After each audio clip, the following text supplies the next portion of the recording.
Okay, so thank you very much for joining the webinar today. It's going to take around 20 minutes, so I know that this is most likely a busy Thursday for most people. And today's webinar is on social lead generation. I'm going to switch between some slides that show some examples of this, and also some live content, and I'll switch between screen sharing. But as I wrote in the chat room just before, if you have any questions, I'm very lucky to have three of the Brand24 team in the chat room today. So we have Marek, Gloria, and Kuba that can answer any of your questions about the content that I'm covering today. Or alternatively, when the presentation's finished, I'll definitely try my best to answer some questions as well. So with that being said, let me quickly introduce myself. My name is Mick Griffin. I'm the Chief Revenue Officer for Brand24, and my core responsibility is customer experience of Brand24, and obviously trying to generate as many customers as we can. And part of that is this new webinar series, which is basically just showing people some typically unusual ways of using monitoring that are quite fresh. A lot of people think about monitoring when they think about this kind of graph here, which is that it's obviously something that every brand now has to recognize. In fact, that their customers do go online, they do leave opinions, they do try to interact with their brands online now. So we obviously have to have a presence there. Here is one of our Brand24 projects, which is tracking literally the words customer service and fail. So we can see here that every single month, lots and lots of brands are talking about this kind of thing. But what I want to do today is I want to kind of show you live examples of the fact that consumers and social users are not just using social media to complain or to engage with products that they've already bought. There's really a lot of ways that consumers are using social media to find out more about potential new purchases that they make, and to engage with brands before they make those purchases. So what I've done is I broke it down into steps, and basically here is the first step. It might seem really obvious, but what a lot of companies call this is low-hanging fruit. And what this basically means is that the first thing you need to be able to do is make sure that you track everybody that's talking about your brand. These are probably one of the most highly converting leads that you could have, is when somebody is already thinking about your brand. So here, for example, we track Brand24 as part of our day-to-day work in our sales department. We find out who's talking about us, what are they saying, and obviously we cross-reference those people with potentially, are they a current customer, or are they a new customer? Let me just literally show you this right now. Did everyone manage to see my screen? Super, great. So here I just picked a couple of examples here, which is basic that we're retweeting and mentioning Brand24. So here we have Michael here who mentioned and retweeted a Brand24 blog post, and here we have Benjamin. What we do at Brand24 is the first thing we're going to do is we're going to check Benjamin and see if he's currently associated with a trial account or with a paid account, and from that we're going to talk and communicate with Benjamin based on that fact. So if he's never used Brand24, we'll talk to him maybe about more content similar to the content that he liked on the blog, and we're going to try to engage him into using Brand24 as a product.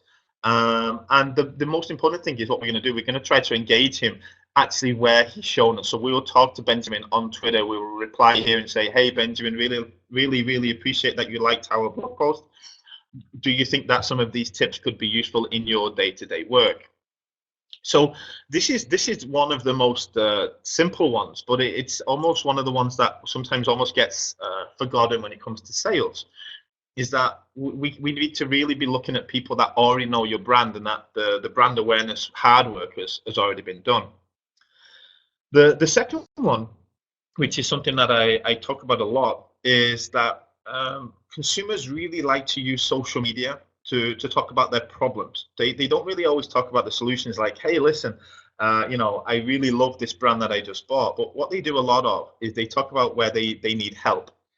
And this is super relevant for us, because as we saw before, we collect something around 1,000 to 2,000 mentions every month of people saying customer service fail. But what we've got here is we've got over 12,000 mentions a month of people saying that saying the sentence, "Can anybody recommend?" So we can really see that consumers are really engaging online to also have purchasing decisions. So let me give you an example here. Dylan Martin wrote online, "Where can I buy a cheap tracking device for my car?" This is really a direct request for help with the purchasing decision.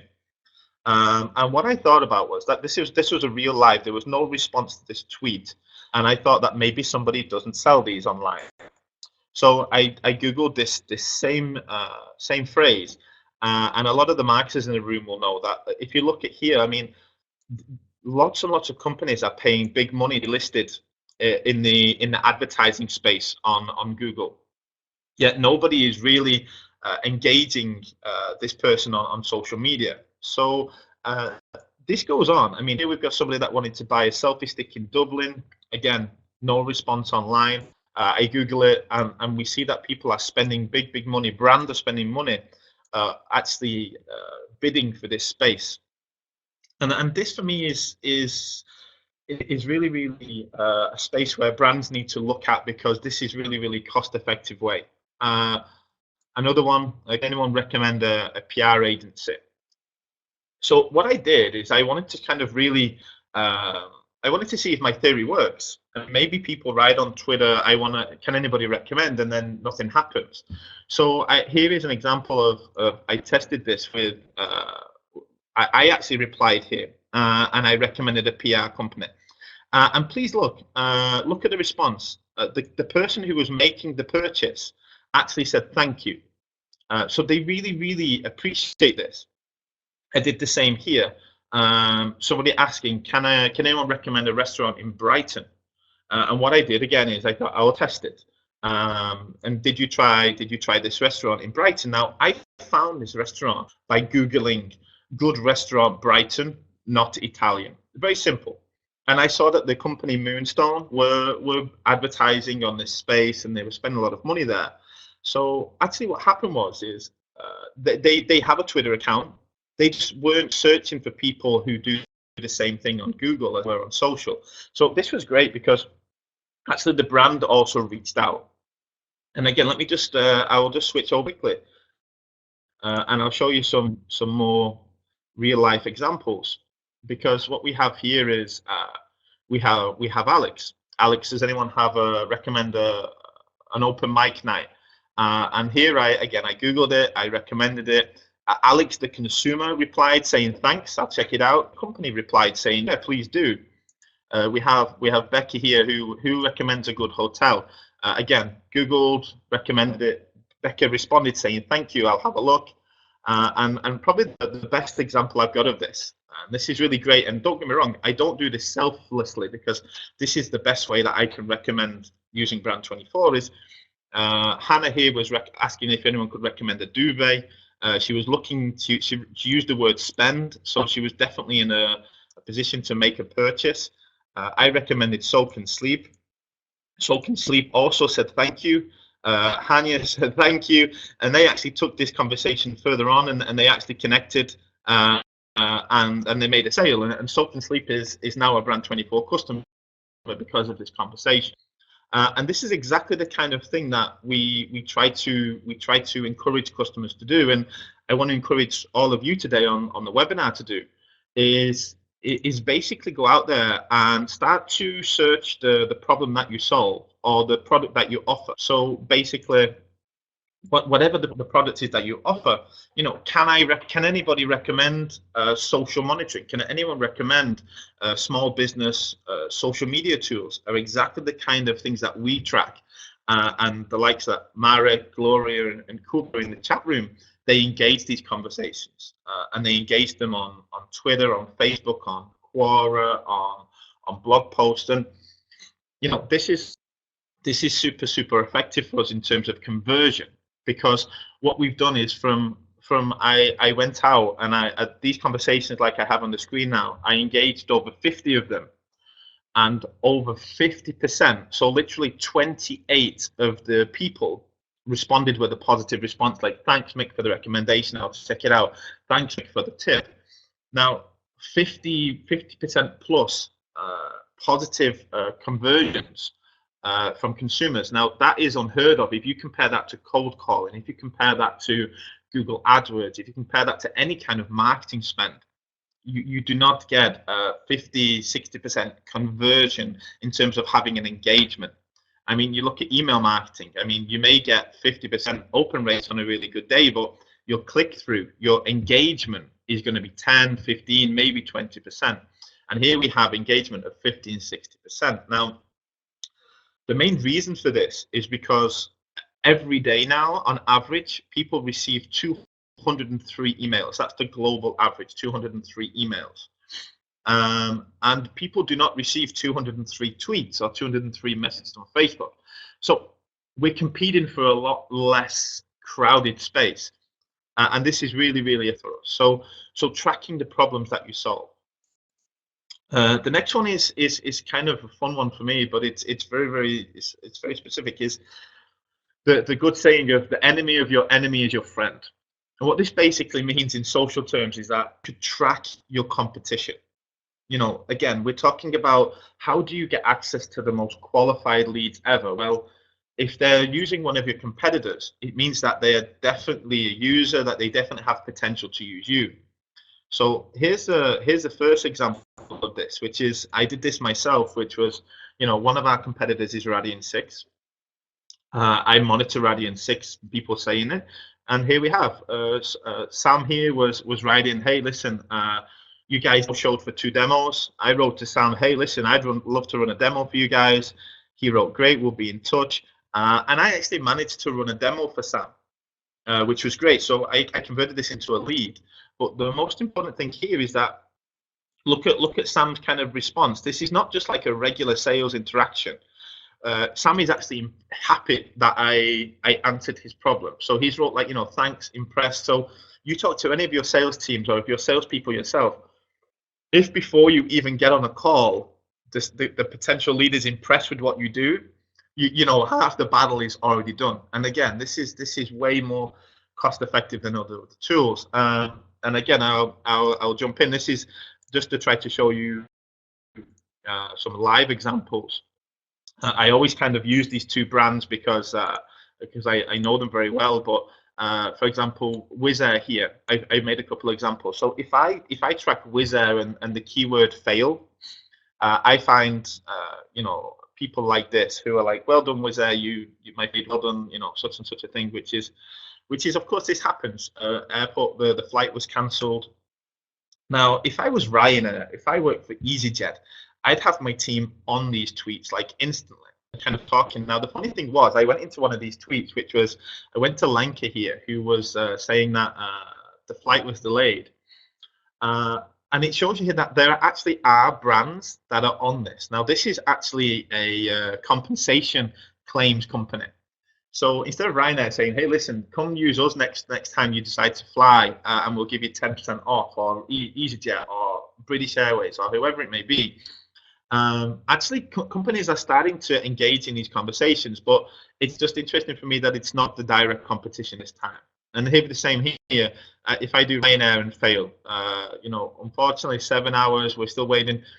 There are lots and lots of companies, and I'm sure that your competitors out there have people complaining about their service, or even saying, hey, listen, can I have a quote? If they want a quote from your competitor, you can engage in that conversation, and you're going to obtain that lead really cheaply, because all it's going to cost you is your monitoring tool. So actually monitoring your competition should be something as bread and butter as you should do, really, because they're doing all the hard work getting the engagement. They're doing all the hard work and spending all the big money trying to engage that person. and you can jump in and actually engage that conversation. So obviously done with a little bit of, let's say, finesse. You know, obviously, somebody says, "Wow, I really love Radiant 6. You're the best guys ever." I'm not going to engage that conversation and be like, "Please, please, please try Brand24." But you can pick up neutral or negative sentiment about your competitor, and you can do this in Brand24. You can actually then end up having lots of leads that your team and yourselves can go and engage with.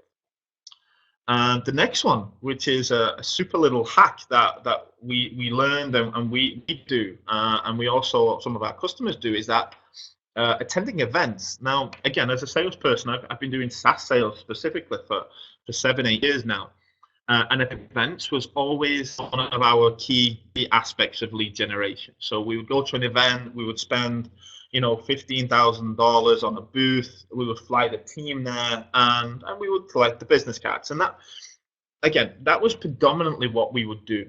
We would always go there to make the first connection only. So you'd meet someone, "Hey, I'm Mick, I have an interest in online monitoring." Great. Let's get back to our offices and we'll talk more about it. You know, events are a lot of time about volume and first contact only, which is great. That's how it works. And your ROI on those events are like, okay, so I'm going to spend $20,000 with getting my team there and everything, and we want to come away with 200 quality business leads.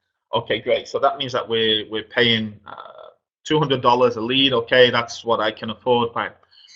And we're thinking, great. Okay, and that's what we would do, and we would run around the country and we would do that. Now, what social media monitoring has done, and the age of sharing, has meant that we now can interact and do the same thing without leaving our desk. And the reason for this is very simply hashtags.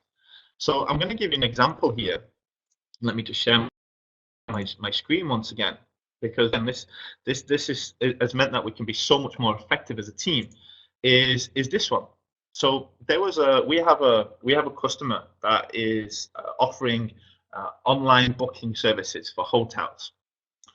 And what we did, he told me that there was an event called hotelmarketing.org.uk, and it's a hotel marketing event. And he was like, you know, we can't go. So what we decided to do instead is we set up a campaign that tracked the hashtag.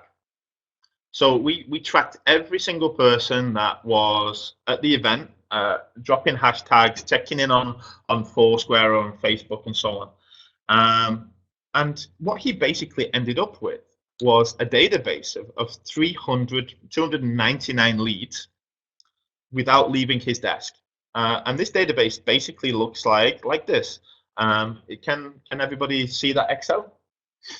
So what we have here is, we've just gone to the system. Hey, Brand24, please just grab every single person that mentions this hashtag, because it's 99% certain anyone using that hashtag is either at the event or interested in the event. So what he does now is he takes the 300 leads, he passes them to his sales team and goes, "Hey, listen, guys, here are 300 people that were talking about our industry and the problems that we solve. And here is where to find them.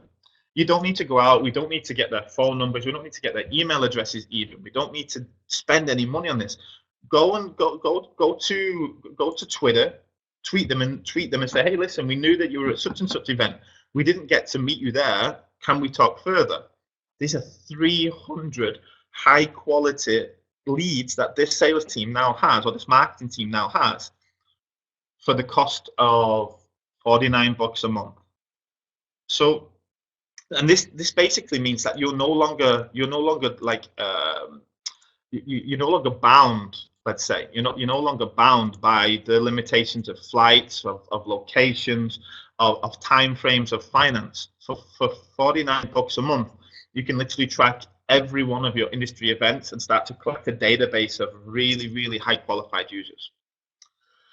So we have there now 4 different ways using monitoring tools, and not just Brand24, but any monitoring tool that can generate leads for you. Now, I did the stats, and I did the stats because everyone's stats are slightly different, of course, and everyone's ROIs are slightly different. But here we have for Brand24 is that our average Google cost per click spend is $1.50. And this, I did the research, and across the board, normally people pay between $1 and $2 a click. Now, we average for every 24 clicks, we'll get a trial user. So we get a lead. So very simply, we pay $36 per lead. Fine, this is great. I mean, and this is actually really good for us. I know that a lot of brands pay a lot more. But then what we do is we compare this to social media. So we hypothetically would pay $49 for Brand24. And in a month, we track 4,500 people talking about our industry. So of course, in certain industries that would vary, but that's how many people talk about our industry. So this basically means we pay 1 cent per potential lead. So it's not a lead yet because they haven't signed up, but we've got 1 cent for every potential user of Brand24. Now, in order for that to be the same cost as our Google PPC campaign, we could afford to have 1 lead for every 3,600 people that talk about social media monitoring. That's what we could afford to have. If we had 1 for every 3,500 people talking about social media monitoring, we would be even with Google Analytics. Right now, at Brand24, every 1 in 20 people that we talk to on social media signs up for a trial. 1 in 20.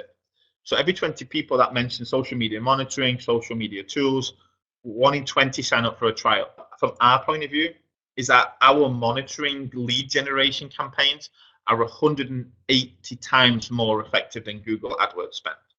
That's how important it is for us. Now, you may have an industry that is selling hats online. You may have an industry that's selling invoicing tools online. You may be a CRM system, but we don't have the most popular problem to solve online. We work with B2B companies, so I would like to think that you could probably even generate a higher ROI than Google, maybe even upwards from 180 times, maybe 200, maybe 300. But even if you're 2 times the effectiveness of Google, that means that you're doubling your ROI based on what you spend on Google AdWords. So this is the end of the content that we've got for today. And what I've done for you is that we have a discount code available that you can apply. And please, you can talk with the team. You can talk with myself in the chat room. We'll tell you how to buy this discount code.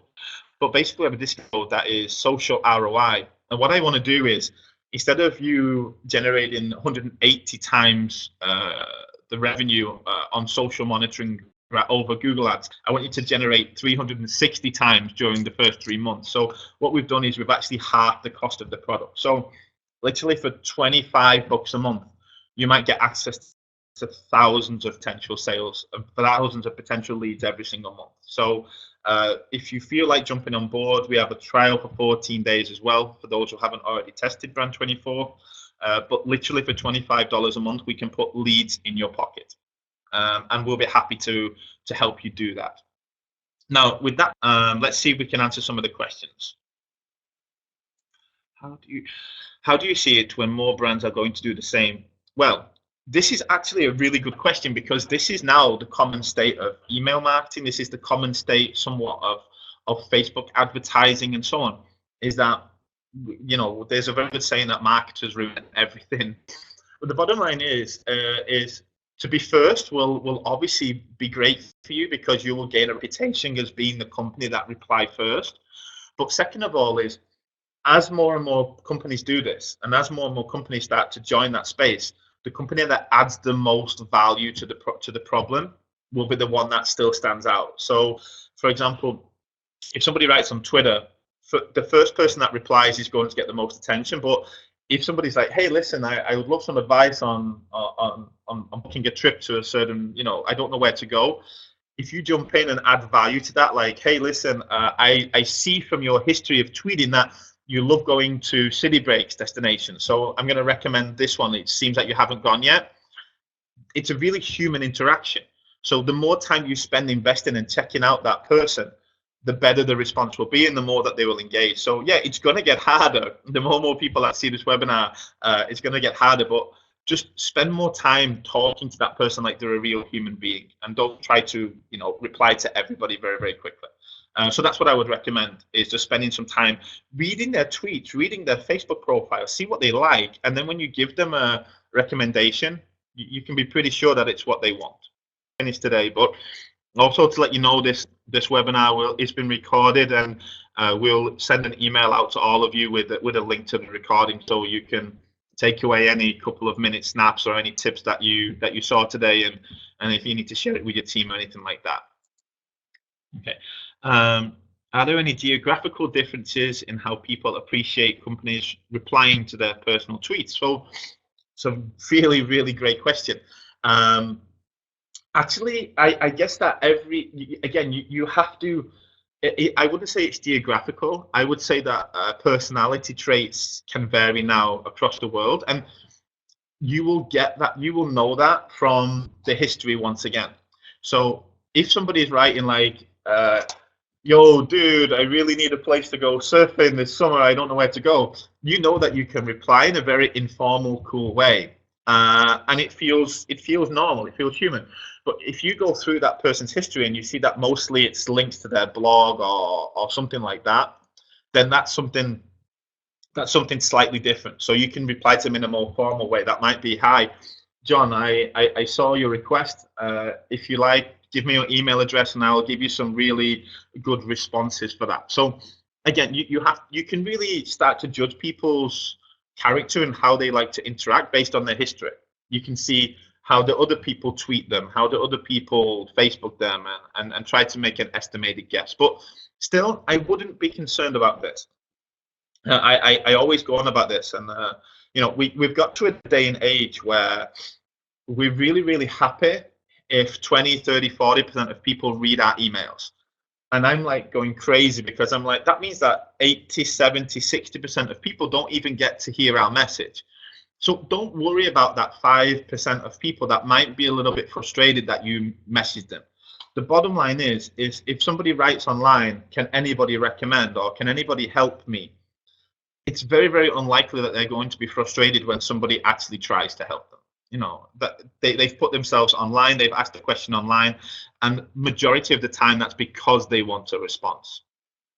Our time is almost running to an end, so I'm going to leave it open just for a minute or so, just in case there's any question. But as I said, let me just, I'm going to leave my email address here, and my Twitter handle here in the chat box. You can definitely connect with me further, and we can talk more in depth about your specific requirements.